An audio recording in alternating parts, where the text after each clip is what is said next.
माननीय महानगर संघ चालक जी, संघ के अधिकारीगण, आत्मीय स्वयंसेवक बंधु, सज्जन वृंद, माता भगिनी,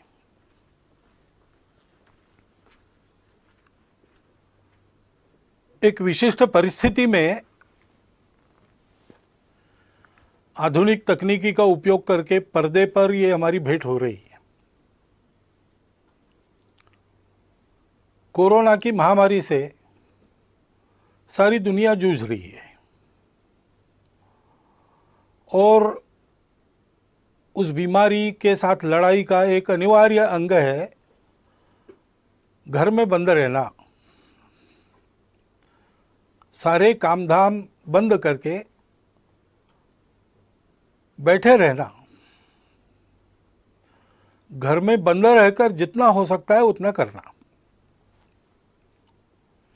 तो हमारे संघ के कई स्वयंसेवकों को लगता होगा कि हमारी शाखाएं अभी मैदान पर लगना बंद है, कार्यक्रम बंद है, संघ शिक्षा वर्ग प्रारंभ हुए होते वो बंद है, तो हमारा काम बंद है। लेकिन हम अपने अपने घर में बंद है, लॉकडाउन कहते उसमें है, तो भी जीवन तो चल रहा है। ऐसे संघ का कार्य भी चल ही रहा है। नित्य के कार्यक्रम बंद है, दूसरे कार्यक्रमों ने उनकी जगह ली है। ये संघ के लिए भी और हम सबके जीवन के लिए भी सत्य है, क्योंकि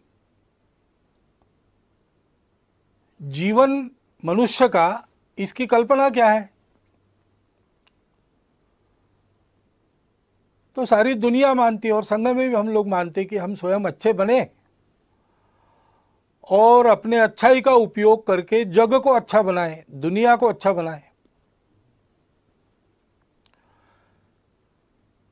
स्वयं अच्छा है और दुनिया के लिए कुछ नहीं कहता, उसको भी लोग अच्छा नहीं करते। और दुनिया के लिए गलती से कुछ अच्छा कर भी लिया, लेकिन स्वयं के जीवन में अच्छाई का कोई अंश नहीं, उसको भी दुनिया अच्छी नहीं कहती। जीवन के या संघ कार्य के एक ही सिक्के के ये दो पहलू है। अपनी परंपरा में ऐसा कहते हैं, एकांत में आत्म साधना और लोकांत में परोपकार। यही जीवन का स्वरूप है, यही संघ कार्य का स्वरूप है। तो अपने स्वयंसेवक रोज प्रार्थना कर रहे हैं, मैदान पर एकत्र आकर नहीं कर रहे, अपने परिवार के साथ घर में कर रहे हैं। लेकिन प्रार्थना करने का उनका समय निश्चित है, उनके परिवार में उस समय प्रार्थना हो रही। अनेक प्रतिनिधित स्वयंसेवक अपने प्रतिज्ञा का रोज स्मरण करते होंगे। नित्य शाखा के कार्यक्रमों में अभी इतना ही करना संभव है, उतना चल रहा है। बाकी कार्यक्रम दूसरा बदल गया है, वो सेवा का कार्यक्रम है। प्रचंड प्रमाण में जो सेवा चल रही उसको सब लोग देख रहे और सारा समाज हमको प्रोत्साहन भी दे रहा है। परंतु हमको ध्यान में रखना चाहिए कि ऐसा नहीं मानना चाहिए यही अपना कार्य है। कार्यक्रम अपना कार्य नहीं है। स्वयं अच्छा बनना और दुनिया को अपने प्रयास से अच्छा बनाना, ये अपना कार्य है। चीन देश में भारत से एक भिक्षु गए तथागत के धम्म का प्रचार करने के लिए। कुछ वर्ष वहाँ काम करने के बाद उनको ऐसा लगा कि तथागत का एक चरित्र लिखा जाए चीनी भाषा में, वहाँ के जनता के लाभ के लिए। तो लिखकर तो तैयार हो गया, लेकिन उसको छापना है। तो वहाँ उनके जो संपर्क थे उन सब लोगों से वो मिले, उनसे धन इकट्ठा किया, बताया तथागत का चरित्र उससे छापेंगे।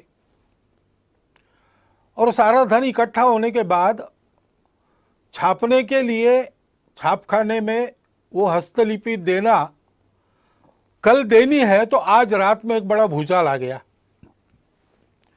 और बहुत से देहात, बहुत से शहर तहस नहस हो गए। तुरंत सेवा कार्य में सब लोग लग गए।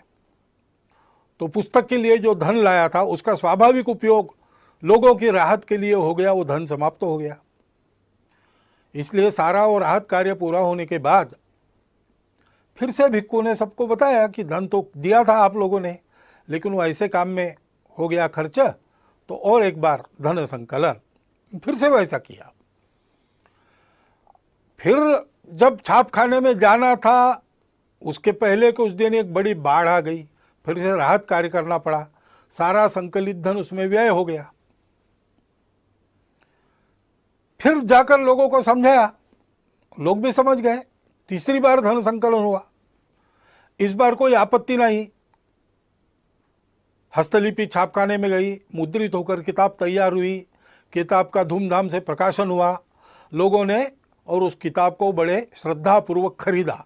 और पढ़ने के लिए अपने अपने घर में जब लोगों ने उसको खोला तो पहले पन्ने पर लिखा था कि ये तथागत के चीनी भाषा में चरित्र की तीसरी आवृत्ति है। यानी लिखित चरित्र एक चरित्र का स्वरूप है, लेकिन उस चरित्र का जो संदेश है दुनिया की दुख मुक्ति, उसको आचरण में उसके पहले 2 बार लाके दिखाया गया, तो वो भी उस पुस्तक की आवृत्ति है। ऐसे हम आज जो कर रहे हैं वो भी कार्यक्रम बदल के संघ का ही कार्य कर रहे हैं, इस भावना से उसको करना।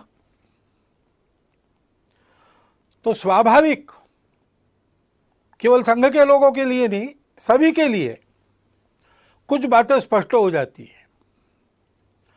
एक तो हम ये सेवा क्यों कर रहे हैं, उसकी प्रेरणा हमारी स्वार्थ की नहीं है, अपने अहंकार की तृप्ति या अपनी कीर्ति प्रसिद्धि के लिए ये नहीं करना है। जो लोग सहयोगी बनना चाहते हैं उनको जानकारी हो, इसलिए कुछ प्रसिद्ध करना पड़ता है। अपने कार्य की रचना में हम सबको सविस्तार वृत्त ठीक ठीक पता चले, इसलिए उसको प्रकाशित करना पड़ता है।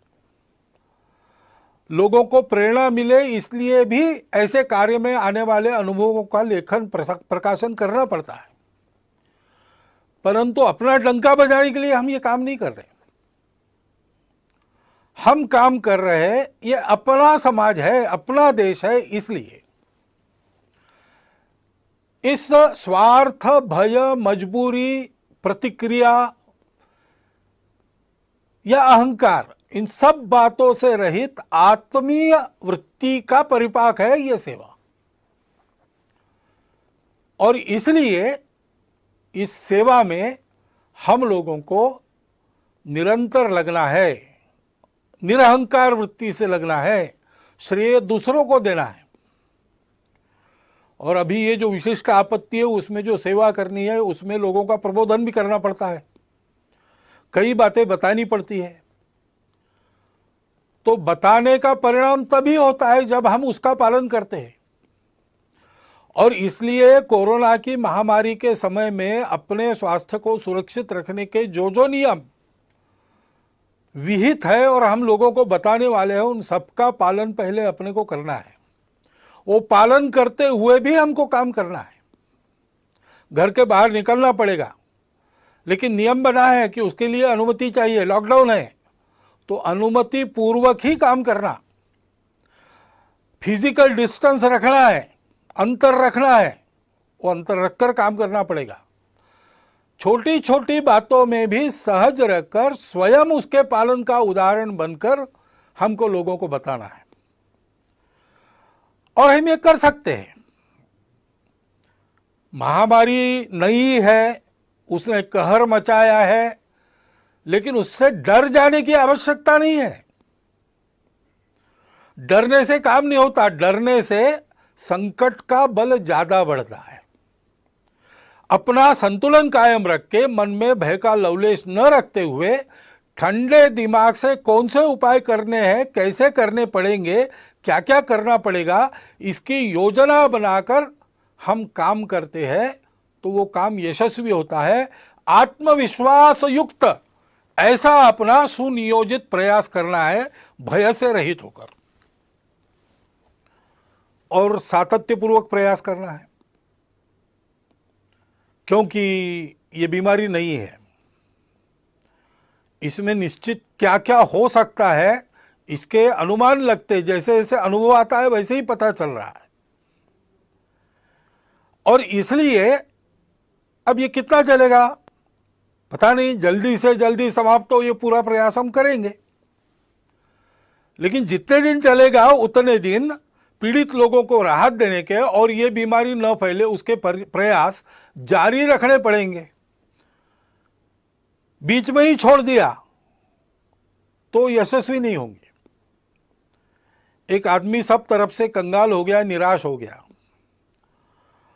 उसको ऐसा लगा हम आत्महत्या करेंगे, लेकिन कुछ उसके जेब में पैसा था, कुछ दिन जीने का सामान उसके पास था, तो उसको ऐसा लगा कि पहले इसको खर्चा कर देते हैं और बिल्कुल ही कफलक होकर मर जाएंगे। इसलिए वो बड़े शहर में गया कि वहां पर जुआ खेलेंगे और ये सारा धन उड़ा देंगे, फिर मर जाएंगे। लेकिन वहां जाने के बाद उसको पता चला कि उस गांव के पास, उस शहर के पास एक बहुत लंबी चौड़ी जमीन थी जिसमें मैंगनीज मिलेगा ऐसा लगता था। इसलिए 2-3 माइनिंग कंपनीज ने वहां आकर खुदाई की, 250 फीट नीचे गए लेकिन मैंगनीज मिला नहीं, निराश हो गए। इसलिए उसका लिलाव वो करने वाले थे, तो उसको लगा कि ये भी एक जुआ है, चलो जाके बोली बोलेंगे। अब इतना तो धन नहीं था उसके जेब में कि इतनी बड़ी जमीन खरीदी कर सके, लेकिन वो 250 फीट की जमीन नहीं थी, 250 फीट का लंबा चौड़ा गहरा गड्ढा बना था, उसको कौन खरीदेगा। उस नीलाम में कोई आया ही नहीं, यही अकेला पहुंचा, इसलिए इसके जेब में जितने पैसे थे उतने में उसकी जमीन हो गई। अब जो मजदूर वहां काम कर रहे थे उनको उस दिन की मजदूरी कंपनी ने दे दी थी, तो उन्होंने आके पूछा क्या करें, काम अभी बंद करें कि 5 बजे तक करें और बाद में छोड़े। तो उसने कहा आपने पैसे लिए हैं तो 5 बजे तक काम करो। उन्होंने 5 बजे तक खुदाई की, 3 फीट और खोदा, उसमें जो नमूने मिले उसमें मैंगनीज मिल गया और कंगाल बना हुआ वो आदमी मैंगनीज की खदानों का मालिक, बाद में एक रेलवे कंपनी का मालिक, ऐसा सब कुछ बन गया। फिर से उसका जीवन बन गया। उसने लेख लिखा, वो मैंने पढ़ा, रीडर्स डाइजेस्ट में आया था, कहानी अमेरिका की है, लेकिन उसका शीर्षक था difference between the success and failure is 3 feet. 3 feet के अंतर के लिए अपना सातत्य खदान मालिकों ने छोड़ दिया तो वंचित रह गए, और 3 फीट और खोदने का दम इसने दिखाया तो इसको वैभव मिल गया। इसलिए ऐसा सातत्य अपने प्रयासों में चलना चाहिए, ऊबना नहीं चाहिए, थकना नहीं चाहिए, करते रहना चाहिए। सबके लिए करना है, इसमें कोई भेद नहीं है। जो जो इसके पीड़ित है वो हमारे अपने हैं।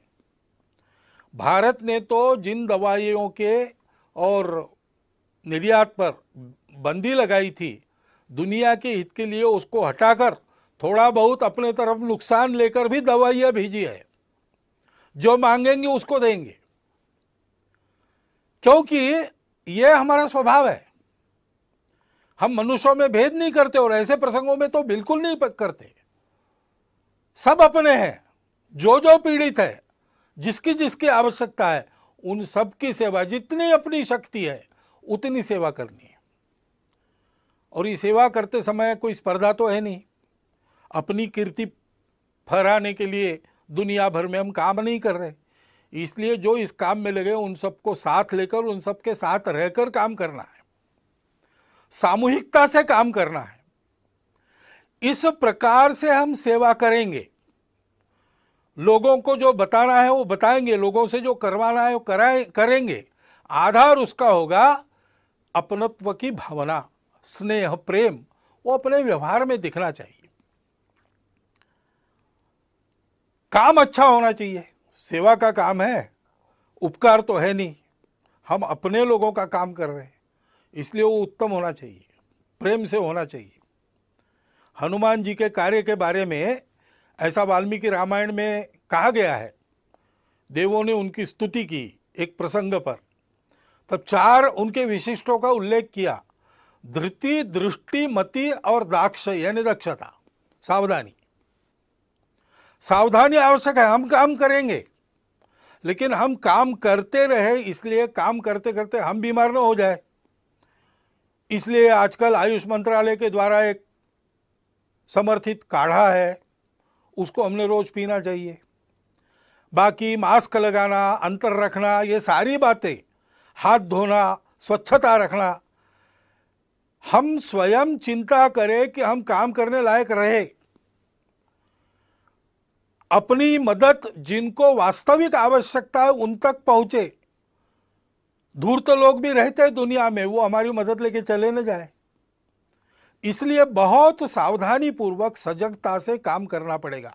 कोई छूट न जाए, जिसको आवश्यक है उन सबके पास मदद पहुंचे, ऐसा काम करना पड़ेगा। बुद्धि ठीक रखनी पड़ेगी, किसको किस बात की आवश्यकता है। सामान्य सूचनाएं सबके लिए दी जाती है, लेकिन कुछ विशेष भी परिस्थितियां रहती है, उसमें उस प्रकार की राहत मिले ऐसा प्रयत्न करना पड़ता है।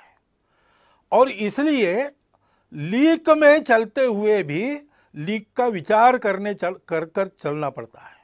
अनुशासन में चलते हुए भी अनुशासन इतना लचीला होना पड़ता है कि अपने सेवा के दायरे में, सेवा के लाभ लेने वालों में सब आवश्यकता जिनको है ऐसे लोग आ जाए।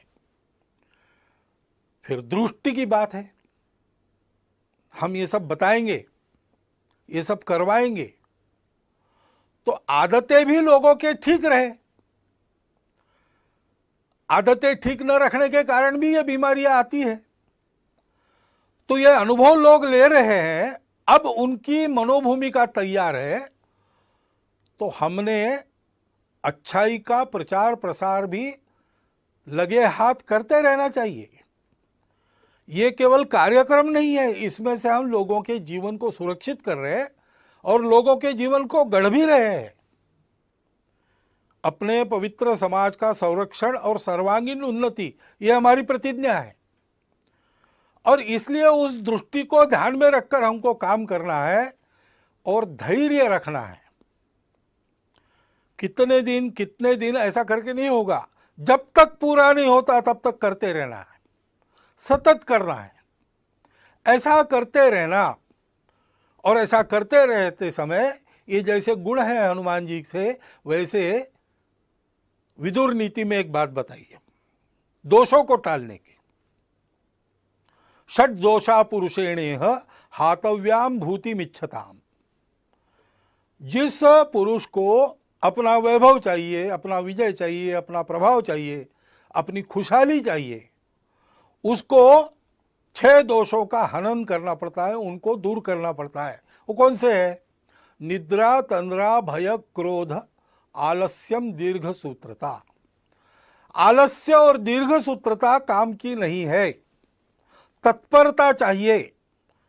जब उपस्थित होता है, भारत का इस सारी बीमारी के दौर में काम बहुत अच्छा हो रहा है। इसका पहला कारण है कि तत्परता पूर्वक सारी उपाय योजनाएं यहाँ के शासन प्रशासन ने लागू की और उतने ही तत्परता पूर्वक समाज के एक बहुत बड़े अंश ने उसको अमल में लाया।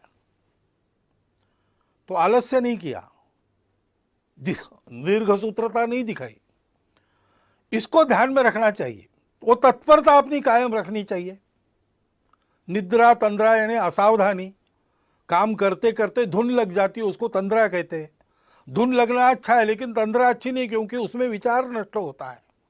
सोच समझ के सजग रहकर एक एक कदम डालते हुए काम करना और भय और क्रोध को टालना। लोगों को भय लगता है कि हमको क्वारंटाइन में डाल ले, तो छुपने का प्रयास करते हैं। लोगों को कुछ नियमों में बांध दिया तो लोगों की ऐसी भावना होती है कि हम पर कुछ प्रतिबंध ला रहे हैं। अब संघ ने अपने और मार्च में ही तय करके जून आखिर तक सारे कार्यक्रम बंद कर दिए। लेकिन किसी किसी को लग भी सकता है कि सरकार हमारे कार्यक्रमों पर प्रतिबंध कर रही इस निमित्त, और भड़काने वाले लोगों की कमी नहीं है। उसके कारण क्रोध पैदा होता है, क्रोध के कारण अविवेक होता है, फिर अतिवादी कृत्य होते हैं। हम जानते हैं कि इसका लाभ लेने वाली ताकत है और वो प्रयासरत है। जिस प्रकार इस कोरोना के बीमारी का फैलाव अपने देश में हुआ है, उसमें एक कारण यह भी है। परंतु दो बातें ध्यान में रखनी चाहिए। जैसे इन सब का पालन सकारात्मक भाव से करना, इस पर क्रोध नहीं करना, इससे डर नहीं मन में रखना, वैसे अगर किसी ने भयवश या क्रोधवश कुछ उल्टा सीधा कर दिया तो उस सारे समूह को ही एक माप में लपेटकर उससे दूरी बनाना, यह भी ठीक नहीं। सर्वत्र दोष रखने वाले लोग होते हैं। सामान्य लोगों के मन में कुछ आ सकता है। सामान्य लोगों ने सबने खबरदारी लेनी चाहिए कि यह अपने देश का विषय है, देश हित का विषय है, इसमें हमारी भूमिका सहयोग की ही होगी, कभी भी विरोध की नहीं होगी। मन में किंतु परंतु है, उसका लाभ लेकर द्वेष क्रोध को भड़काने वाले लोग हैं, उनके खेल चल रहे हैं। स्वार्थ के कारण भारत तेरे टुकड़े होंगे ऐसे कुविचार रखने के कारण बहुत सारे लोग ऐसा प्रयास करते हैं। राजनीति भी बीच में आ जाती है। ये जिनको करना है, जिनका चलता है उनको चलता रहे, इससे बचना। ये लोग अपना कुछ बिगाड़ न ले, इतनी सावधानी और इतना बल सजग जागृत रखना। लेकिन हमारे मन में इसके कारण प्रतिक्रियावश कोई खुन्नस, कोई दुश्मनी होनी नहीं चाहिए। भारत का 130 करोड़ का समाज भारत माता का पुत्र है, अपना बंधु है। इस बात को ध्यान में रखना चाहिए। भय और क्रोध दोनों तरफ से नहीं करना चाहिए। और जो जो अपने अपने समूह के समझदार लोग हैं, नेतृत्व करने वाले लोग हैं, उन्होंने इससे अपने समूह को बचाना चाहिए। और ऐसे भय या क्रोधवश होने वाले कृत्यों में हम लोग नहीं है, हम लोगों को नहीं रहना चाहिए, ये अपने अपने समाज को सिखाना चाहिए। ऐसा नहीं करते तो क्या होता है? भारत के समाज को अतिशय वंद्य ऐसे 2 सन्यासियों की हत्या यहां महाराष्ट्र में हुई। अब उसको लेके बयानबाजी वगैरह चलती है, उसको एक बाजू रख दिया जाए, परंतु यह कृत्य होना चाहिए क्या? कानून व्यवस्था को हाथ में लेना चाहिए क्या? ऐसा जब होता है तो पुलिस ने क्या करना चाहिए? ये सारी बातें सोचने की बातें हैं। ऐसे संकट के घड़ी में और ऐसे मन में कुछ किंतु परंतु रहते हैं, रह सकते हैं, अपेक्षित नहीं है, स्वाभाविक है। लेकिन उनके चपेट में न आके हम लोगों को सारे भेद की, स्वार्थ की प्रवृत्तियों को अलग रखकर उनसे बचते हुए, उनको उभरने न देते हुए देश हित में सकारात्मक बनकर ही आगे बढ़ना चाहिए। भय क्रोध, ये जो 2 दोष है उसको टालना चाहिए। उन सन्यासियों की हत्या हुई, पीट पीट कर मार डाला गया, निरुपद्रवी लोग थे, किसी का कोई अपराध उन्होंने किया नहीं था। धर्म का आचरण करने वाले, धर्म का आचरण फैलाने वाले थे, मानव पर उपकार करने वाले लोग थे। उसका दुख हम सबके मन में है। 28 तारीख को उनको श्रद्धांजलि देने के लिए हिंदू धर्म आचार्य सभा ने कुछ आह्वान भी किया है। विश्व हिंदू परिषद ने जो कार्यक्रम भी दिया है उसका हम सब लोग पालन करेंगे। उनकी स्मृति में अपनी श्रद्धांजलि व्यक्त करता हुआ इस विषय में मैं आगे बढ़ता हूं। धैर्य रखकर सारी बातें करनी चाहिए, क्योंकि ये बीमारी जाएगी, लॉकडाउन की आवश्यकता नहीं रहेगी। लेकिन जो अस्ता व्यस्त हो गया उसको ठीक करने में समय लगेगा। हमने देखा है कहीं कहीं ऐसा हुआ भी है कि थोड़े से बंधन शिथिल होने के बाद एकदम भीड़ हो गई, फिर से उनको तितर बितर करना पड़ा। ये अविवेक हो सकता है समाज में। सामान्य व्यक्ति को ऐसे समय में दिशा देने वाले लोग होने पड़ते हैं। अब विद्यालय खुलेंगे तो फिजिकल डिस्टेंस मेंटेन तो करना पड़ेगा आने वाले समय में कई दिनों तक। उसकी व्यवस्था कैसे होगी वो बताना भी पड़ेगा। समाज के लोगों को इकट्ठा के ये कैसे हो सकता है सोचना भी पड़ेगा। विद्यालय में, विद्यालय के आसपास के परिसर में छोटी संख्या में क्लासेस लगा सकते हैं क्या? ई क्लासेस लगा सकते हैं क्या करके विद्यालय की शिक्षा शुरू भी होगी और ये डिस्टेंस मेंटेन होगा। बाजार वगैरह शुरू होंगे लेकिन लोग इस अंतर को कायम रखने का पालन करेंगे। फैक्ट्री उद्योग शुरू होंगे तब भी भीड़ नहीं होगी, अंतर रखकर अनुशासन से लोग चलेंगे। इसके लिए चिंता करने की आवश्यकता है। यानी राहत पहुंचाने का काम शायद कम हो सकता है, परंतु फिर से ये बीमारी न आए, उतावली न हो, इसके लिए समाज को दिशा देने का काम हमको करते रहना पड़ेगा। ये सारे काम होने हैं तो समाज में एक सद्भाव, सदाचार, सहयोग का वातावरण बनना चाहिए।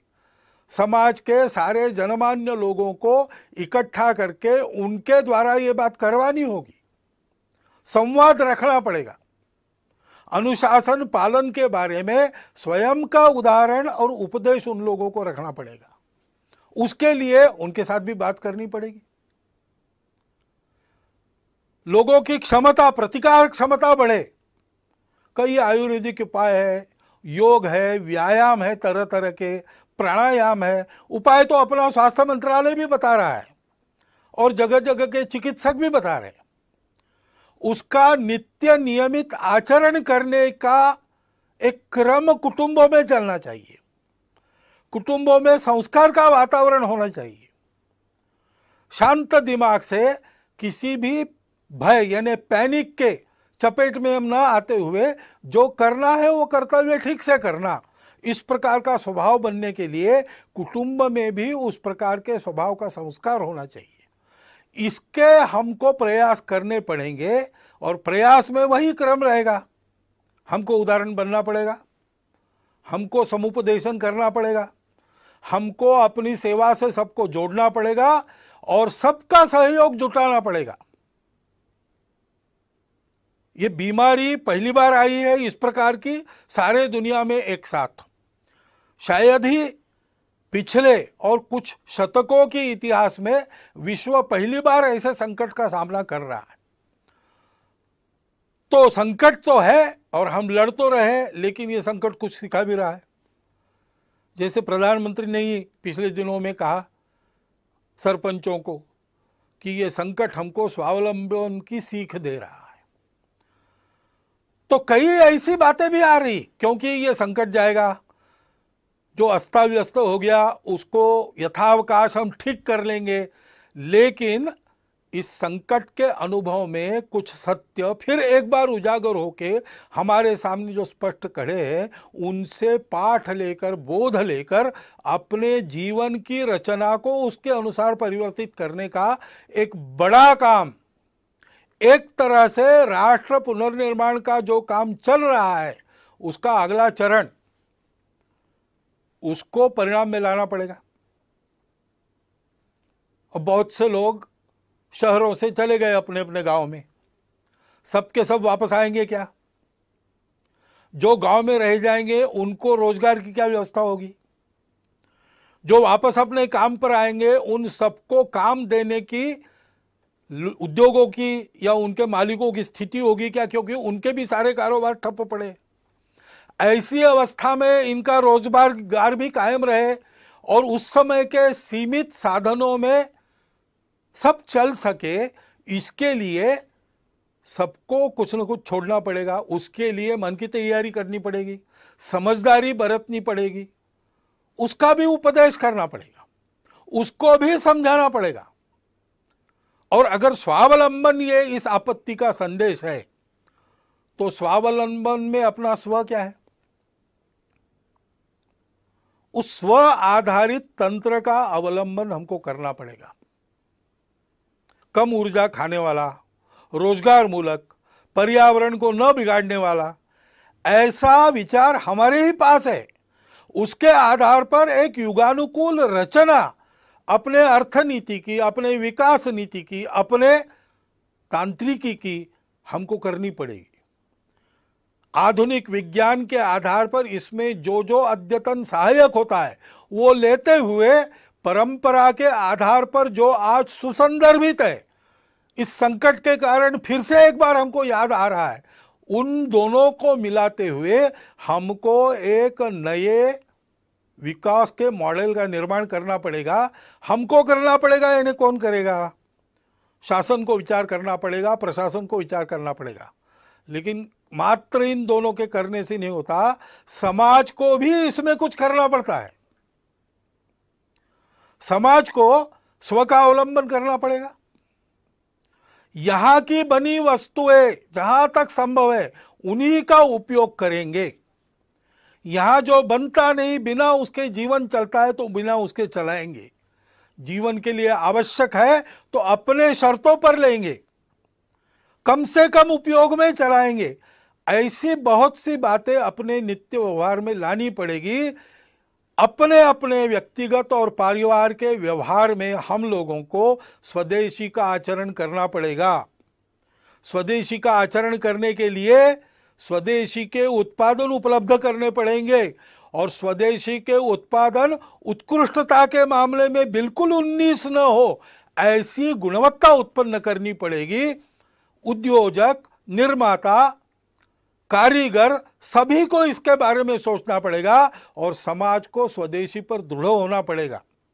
विदेशों के ऊपर अवलंबन नहीं होना चाहिए, ऐसा हमको समर्थ रहना पड़ेगा। उसी प्रकार हमने अनुभव किया। अब जो बाहर निकलकर नदियों को वगैरह देख सके वो बताते हैं, लेकिन हवा का तो हम सब लोग अनुभव कर रहे हैं कि पर्यावरण बहुत मात्रा में शुद्ध हो गया। क्यों शुद्ध हो गया? क्योंकि कुछ क्रियाकलाप बंद हुए जो पर्यावरण को दूषित करते थे। अब फिर से अपना जीवन नियमित हम शुरू करेंगे तो कौन से ऐसे क्रियाकलाप कम से कम हम कर सकते हैं, बिना उसके काम भी चल सकता है, इसका विचार हमको करना पड़ेगा। पानी का उपयोग ठीक से, पानी का संवर्धन संरक्षण, वृक्षों का संवर्धन संरक्षण, और प्लास्टिक से मुक्ति, स्वच्छता का पालन, जैविक तरीकों पर बल देकर गौ पालन, जैविक खेती आदि के आधार पर जीवन चलाने का हमको अभ्यास अपना करना पड़ेगा। अभी जो हमारा अभ्यास रासायनिक खेती आदि का है उसको बदलना पड़ेगा। उसके लिए सारे समाज का बनाना पड़ेगा। शासन की नीति वैसी बनेगी, लेकिन जब तक समाज उस प्रकार चलता नहीं तब तक उसका परिणाम नहीं होता। कुटुंब में भी हमको और इस प्रकार के संस्कार करने पड़ेंगे। बहुत दिनों के बाद जो भागदौड़ चल रही थी वो बंद हो गई, तो अपने घर में रहने का, सतत रहने का अनुभव बहुत लोगों को मिला। घर को भी अच्छा लगा और हमको भी अच्छा लगा। इसके बहुत अच्छे परिणाम होते हैं। संवाद बढ़ता है, समझदारी बढ़ती है, सौमनस्य बढ़ता है, और इसलिए कुटुंब में इन सारे बोधों की चर्चा, उसके आधार पर व्यवहार कैसा हो ऐसा संवाद चलना। जैसा अपना कुटुंब है वैसे समाज भी एक कुटुंब है। समाज के भी विचार करने वाले लोगों में, समाज का नेतृत्व करने वाले लोगों में इस प्रकार का चलना, चर्चा का चलना, संस्कार का, नियमितता का प्रभाव होना अपने जीवन पर, व्यक्तिगत और सामूहिक, इसकी चिंता हमको करनी पड़ेगी। नागरिक अनुशासन के पालन में हम सबको तत्पर होना पड़ेगा। जहां जहां उस अनुशासन का पालन लोग कर रहे हैं वहां कोरोना का उपद्रव कम है, और जहां इस अनुशासन की आदत न होने के कारण गड़बड़ हो रही वहां कोरोना की चपेट में अभी भी देश का कुछ भूभाग है। और इसलिए उस अनुशासन का पालन करना, भगिनी निवेदिता ने कहा है कि देशभक्ति का स्वतंत्र देश में रूप तो नागरिक अनुशासन का स्वयं होकर सारे नागरिक पालन करते, इतने वो समझदार होते, यही है।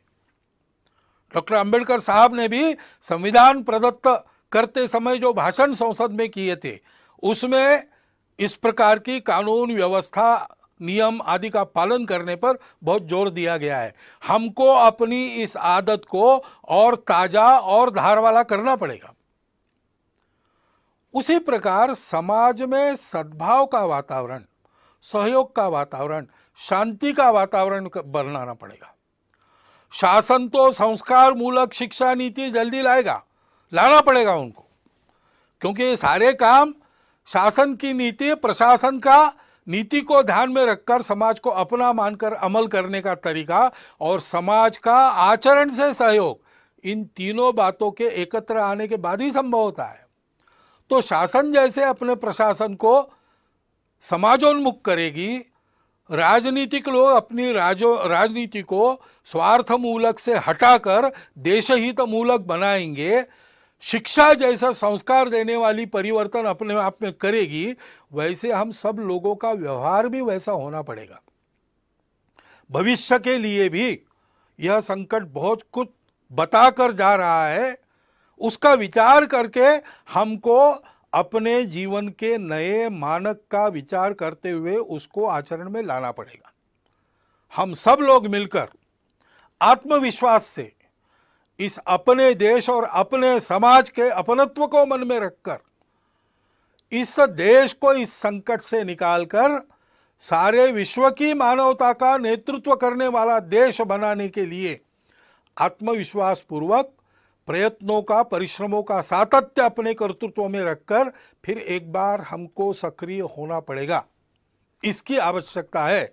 हमारी भूमिका विश्व में और अपने देश में हम सब की यही है कि इस संकट को अवसर बनाकर हम एक नए भारत का उत्थान इस सारे संकट को अवसर बनाकर उसमें से करें, ऐसी हमारी भूमिका हो। इसलिए जो मेरे विचार में आवश्यक बातें मुझे लगती थी वो मैंने आपके सामने रख दी है। संघ के सारे स्वयंसेवक ऐसा सोचते ही है और ऐसा करेंगे ही, परंतु संपूर्ण समाज में सभी को ऐसा होने की आवश्यकता है। इतनी एक बात को मैं आपके सामने रखता हूं और अपना यह निवेदन पूर्ण करता हूं। धन्यवाद।